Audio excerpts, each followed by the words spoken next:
पाकिस्तान को एक बार फिर से एक बड़ा झटका लगने जा रहा है। बीते साल पहलगाम में हुए आतंकवादी हमले के भारत ने पाकिस्तान के साथ सिंधु जल संधि को स्थगित कर दिया था और इसके साथ ही भारत ने सिंधु नदी तंत्र की नदियों के पानी को रोकने के लिए काम भी शुरू कर दिया था और इसके लिए भारत ने कई प्रोजेक्ट्स पर एक साथ काम शुरू किया था। इसी क्रम में रावी नदी पर बन रहे शाहपुर कांडी डैम का काम पूरा होने वाला है और इस डैम के बनने के बाद भारत से रावी नदी का अतिरिक्त पानी पाकिस्तान नहीं जाएगा। नमस्कार, मैं हूं आपके साथ ममता तिवारी। आप देख रहे हैं न्यूज़ 18 का डिजिटल प्लेटफॉर्म। देखिए, ये डैम पंजाब जम्मू कश्मीर बॉर्डर के पास बन रहा है। काफी लंबे समय से ये प्रोजेक्ट चल रहा था। इससे पाकिस्तान की परेशानी और बढ़ने वाली है।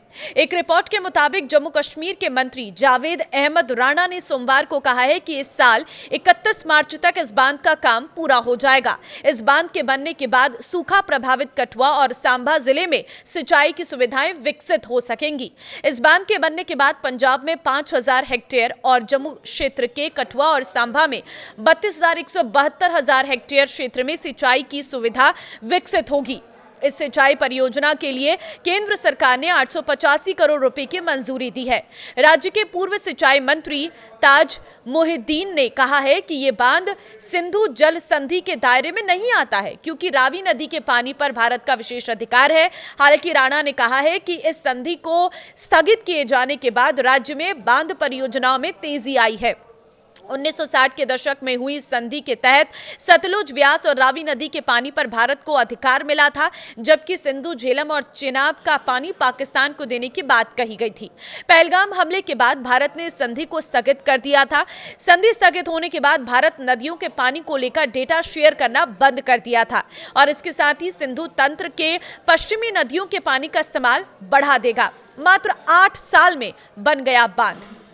रिपोर्ट में कहा गया है कि रावी के पानी पर भारत का अधिकार है। बावजूद इसके बांध न होने से काफी पानी पाकिस्तान चला जाता था और पंजाब जम्मू के इलाके सूखे रह जाते थे। इस बांध के बनने से बेकार होने वाले पानी का इस्तेमाल बढ़ेगा। इस प्रोजेक्ट को सबसे पहले नवंबर 2001 में मंजूरी मिली थी, लेकिन दो राज्यों के बीच विवाद के कारण काफी जो काम है वो कई दिनों तक रुका रहा।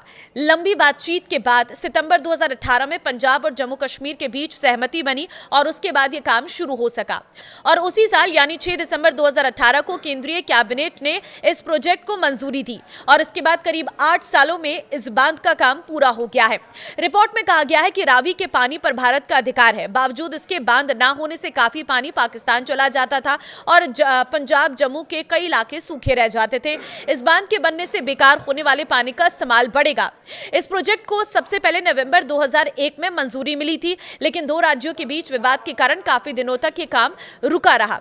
अब ये सिंधु जल संधि क्या है वो भी समझिए। देखिए, ब्रिटिश राज के दौरान ही दक्षिण पंजाब में सिंधु नदी घाटी पर बड़ी नहर का निर्माण करवाया गया था। उस इलाके को इसका इतना लाभ मिला कि बाद में वो दक्षिण एशिया का एक प्रमुख कृषि क्षेत्र बन गया। भारत और पाकिस्तान के बीच बंटवारे के दौरान जब पंजाब को विभाजित किया गया तो इसका पूर्वी भाग भारत के पास और पश्चिमी भाग पाकिस्तान के पास गया। बंटवारे के दौरान ही सिंधु नदी घाटी और इसकी विशाल नहरों को भी विभाजित किया गया, लेकिन इससे होकर मिलने वाले पानी के लिए पाकिस्तान पूरी तरह भारत पर निर्भर था।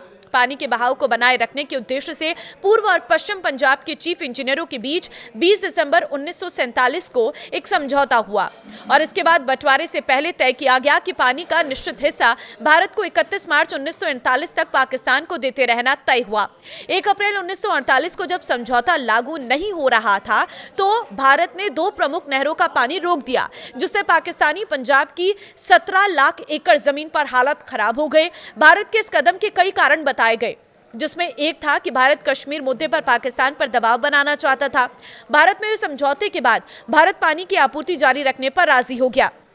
स्टडी के मुताबिक 1951 में प्रधानमंत्री जवाहरलाल नेहरू ने टेंसी वैली अथॉरिटी के पूर्व प्रमुख डेविड को भारत बुलाया। डेविड पाकिस्तान भी गए और वापस अमेरिका लौटकर उन्होंने सिंधु नदी घाटी जल बंटवारे पर एक लेख लिखा था।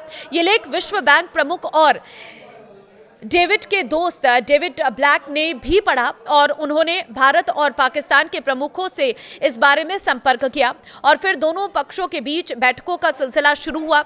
ये बैठकें करीब 1 दशक तक चली और आखिरकार 19 सितंबर 1960 को कराची में सिंधु नदी घाटी संधि पर हस्ताक्षर हुए।